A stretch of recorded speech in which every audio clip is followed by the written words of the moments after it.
Star News-ը դեռ շաբաթներ առաջ էր հանդես եկել բացառիկ նորությամբ ու հայտնել, թե իրականում ով է Սոֆի Դևոյանի ամուսինը։ Ինչպես արդեն հայտնել էինք, Կիմ Առաքելյանը Փյունիկ ֆուտբոլային ակումբի գլխավոր տնօրենն էր, եւ ահա այսօր Փյունիկ ֆուտբոլային ակումբի պաշտոնական էջը տարածել է հայտարարություն ու նշել, որ Կիմ Առաքելյանը հեռացել է գլխավոր տնօրենի պաշտոնից։ Նա այդ պաշտոնը զբաղեցնում էր 2021 թվականի հունվարից։ Հայտարարության մեջ մասնավորապես նշված էր. «Շնորհակալություն ենք հայտնում պարոն Առաքելյանին կատարած մեծ աշխատանքի եւ մեր ակումբում անցկացրած տարիների համար, թե որն է աշխատանքից ազատվելու պատճառը, ակումբը չէր հայտնել»։ Ամիսներ առաջ պարուհի Սոֆի Դևոյանը հանդես էր եկել նոր հարցազրույցով, որի ընթացքում բացառիկ մանրամասներ էր հայտնել իր եւ Լուիզա Ղամբարյանի շփման մասին։ Խոսելով հարսի երգչուհի Զարուհի Բաբայանի հետ հարաբերությունների մասին, Սոֆի Դևոյանն ասել էր. «Մենք այդպես սիրով ենք Զառիչկայի հետ, ես իրեն իմ երեխայի պես սիրում եմ, ինքը իմ աղջիկն ա։ Մտածում էր, ոնց ա տեն ստացվում, որ մենք լավ ենք իրար վերաբերվում, իրար հասկանում ենք, մտածում էի դա տարիքի հետ է կապված, թե ուղղակի համընկել են մեր բնավորությունները։ Շատ անգամ լռում ենք ու իրար հետ նույն բանն ենք ուզում խոսել։ Երևի մարդու բնավորությունից է, մարդը տարիների ընթացքում շատ բան սովորում է, ավելի խելացի է դառնում, ավելի ինտելեկտուալ է դառնում, ավելի շատ բաներ է հասկանում, բայց եթե դու պինդ ես, քեզ ոչինչ չի կարող փոխել։ Երբեք չպետք է փորձես մարդուն փոխել, որովհետև դա անիմաստ է։ Երևի երկուսս էլ հասկացել ենք, թե ինչ ձևի մարդիկ պետք է ընտանիքում ապրեն։ Ես չեմ հիշում, որ մեր տանը վեճ լինի, կռիվ լինի, ես չեմ պատկերացնում տենց բան։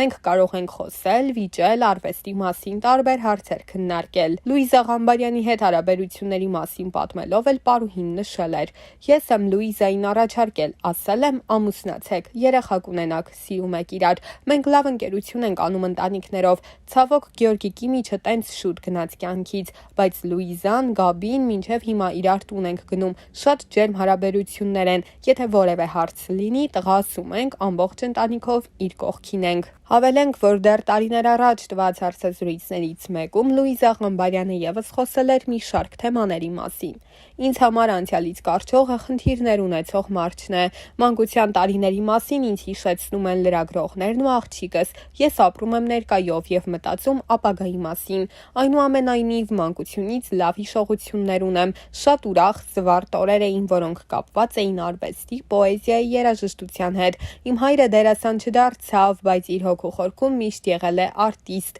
Նա մեզ սովորեցնում էր հայ, ռուս դասականների բանաստեղծություններ։ Մեր տանը կազմակերպում էինք հանդեսներ հորս գլխավորությամբ։ Մանկությունս ասոցացվում է լավ մարդկանց հետ, որոնք նստում էին սեղանի շուրջ, պատմում տարբեր պատմություններ։ Մանկության տարիներից միայն լավ հիշողություններ են, նույնը չէի ասի պատանեկության տարիների մասին։ Պատանեկությունս համընկավ 88-ի շարժման եւ դրան հետեւած դժվար տարիների հետ։ Հիշում եմ, հայրս ստեղծագործ, կյանքը մի գաղափարի համար ապրած եւ սերունդներ կրթած մարդ գնում էր այգու ծառերներ կտրում, որ իր երեխաներին կարողանար տաքացնել։ Երբ ասում էին, որ հորս կորցնելուց հետո ավելի եմ զգալու նրա կարիքը, կարծում էի, թե մարդիկ են ինչ-որ բաներ են խոսում, բայց իսկապես ոչ մի կերպ չեմ կարողանում հարմարվել նրա բացակայությանը։ Ամեն վայրկյան ունեմ նրա կարիքը։ Իմ պապան ոչ միայն կենսաբանական հայր էր, այլև շատ լավ ընկեր, խորհրդատու։ Պատահական չէ, որ ընտրեցի ինձանից տարիքով բավական մեծ ամուսին։ Ես հիմա եմ հասկանում ինչու, առաջ չէի հասկանում։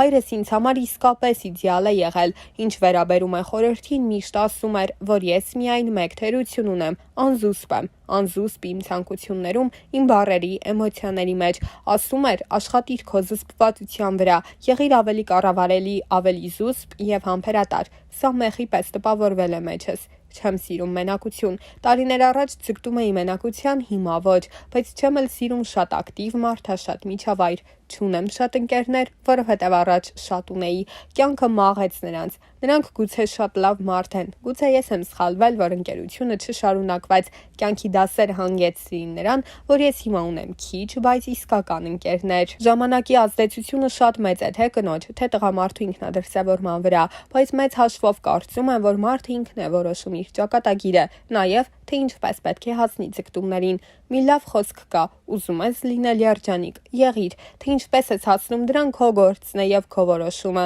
Մեկի համար դա ցանկացած պատ եւ բարոյական նորմ քանդելը եւ ամեն գնով ուզածին հասնելն է, բայց մարդ էլ կա, որի համար հստակ սահմանափակումներ են դրված։ Ասենք նա երբեք չի կարող ուրիշի երջանկության հաշվին կառուցել իր երջանկությունը։ Ես դրական եմ ընկալում տղամարդկանց եւ առաջին հերթին նրանց մեջ դրական հատկանիշներ եմ փնտրում։ Տղամարդկանց ավելի ընդունում եմ, քան հակառակը։ Կան կանայք, ովքեր տղամարդկանց մեջ տեսնում են հակառակորդի, որսորդի, շան։ Կարծում եմ այդպիսի կանանց կյանքում ինչ որ բան սխալ է ընթացել։ Ես գնահատում եմ տղամարդկանց, կարևորում եմ նրանց անհրաժեշտությունը կնոջ կյանքում։ Կինը կին է, երբ իր կողքին կա տղամարդ, որի ուսին կարող է հենել գլուխը։ Չեմ սիրում, երբ տղամարդը չունի հումորի զգացողություն, տգետ է, ձեռնփակ է եւ իհարկե չեմ կարող հանդուրժել ինքնասիրահարված, փառասեր տղամարդկանց։ Վստահ եմ, որ խանդ կա, իմ մեջ էլ կա, պարզապես հաճախ թաքցնում եմ, փորձում եմ հորս խորհուրդը հիշելով զսպել այդ ամենը։ Ամուսնուս պարագայում վստահ եմ, որ կա, եթե ոչ ավելի շատ, քան ինձանում, որովհետև շփվում եմ տարբեր տարիքի եւ տարբեր արտաքին ունեցող մարդկանց հետ, բայց մենք դրան տեղի չենք տալիս։ 1000-ից մեկ երբ զգում եմ, որ մեր կյանքը մի քիչ անհետաքրքիր է դառնում, խանդի թեման արհեստականորեն բարձրացնում եմ, ընդհանրապես այդքանը։ Նվերի ամենան չի լինում, ինձ համար շատ արժեքավոր են օրինակ հայրիկից նվիրած ականջողերը ինստիտուտ ընդունվելու առթիվ, առանձնահատուկ թանկ է առաջին ուսուցչուհուց նվիրած բացիկը, որտեղ նա մարգարեական մոտիվներով գրել է, թե ինչպիսին է պատկերացնում իմ ապագան եւ նշել է, որ իմ տեղը բեմն է։ Ինձ համար ճակատագրի ամենամեծ նվերն ընտանիքս է։ Բազմաթիվ արժեքավոր նվերներ ունեմ երկրպագուներիս կողմից ստացված, այնպես որ դրանք շատ են։ Մարդիկ ում կյանքում ամբողջ պարտական եմ, ծնողներս են։ Հենց նրանց շնորհիվ է, որ ես այսօր այնպիսին եմ, ինչպիսին կամ իմ բոլոր առավելությունների համար ծնողներիս եմ պարտական։ Որպեսզի լինել երջանիկ, հարկավոր է պարզապես սիրել երջանկությունը եւ ուզենալ երջանիկ լինել։ Եթե ունենում եմ մի փոքր ազատ ժամանակ, առաջին հերթին իհարկե նվիրում եմ դստերս, դա անհրաժեշտ եւ հաճելի միքս է։ Տղամարդուն չի կարելի բռի մեջ պահել, հենց փորձես պահել կգնա։ Պետք է պարզապես կարողանալ համբերատար եւ անշահախնդիր սիրել։ Եթե այս երկու կարևորագույն հատկություններն ունես, քո պահանջներն էլ, շահերն էլ կբավարարվեն։ Հայ աղջիկների ամենամեծ առանձնահատկությունը ընտանիքին նվիրումն է։ Դա իրենց մեջ գենետիկորեն է դրված։ Ամենաբնազդային մակարդակով, անկախ հասարակական դիրքից, դավանած արժեքներից հայ աղջկա կնոջ համար ընտանիքը կարևորագույն արժեք է։ Նույնիսկ բարոյական փայլուն կյանքով չապրող կանանց դեպքում էլի ընտանիքը բարձրագույն տեղում է, իսկ այլազգի շատ կանանց մոտ դա այդքան էլ ընդգծված չէ։ Մանկուց ցանկացել եմ բազմազավակ ընտանիք ունենալ, բայց դա այն երազանքը չէ, որին ափսոսանքով եմ նայում։ Աստծուն փառք եմ տալիս եւ գոհանում եմ իմ ընտանիքի համար, այնպես որ նման երազանք երևի թե չկա։ Իմ կյանքի ամենադժվար պահերին ապավինում եմ Աստվածաշնչին, այնինչ մեզ չի սպանում, ավելի է ամրացնում։ Այն փորձությունը, որին հանդիպելով ձեզ թվում է, թե աշխարհի վերջն է, իրականում Աստված ուղարկել է ձեզ փորձելու համար։ Եթե ապավինեք Տիրոջը, նույնիսկ ամենածանր իրավիճակը կարող եք նրա շնորհիվ հարթել։ Ես կոնֆլիկտներին հակված մարդ չեմ, զուտ անցկացրած ժամանակի համար եմ զղջում, թեև պարապուրտի հազվադեպ եմ մատնվել։ Մտածում եմ, որ կարելի էր կյանքն ավելի գեղեցիկ ապրել, ավելի գունավոր, կարելի էր կյանքից ավելի շատ բան վերցնել եւ ավելի շատ բարիք գործել, խաղաղություն տարածել։ Եթե պարտադիր պետք է ընտրեմ հակառակորդ թե թշնամի, ապա հակառակորդը։ Թշնամին ցանկացած դեպքում տանում է չարության, իսկ հակառակորդն արթնացնում է մրցակցելու, առաջ գնալու մղում, խթան։ Նշել էր դերասանուհին։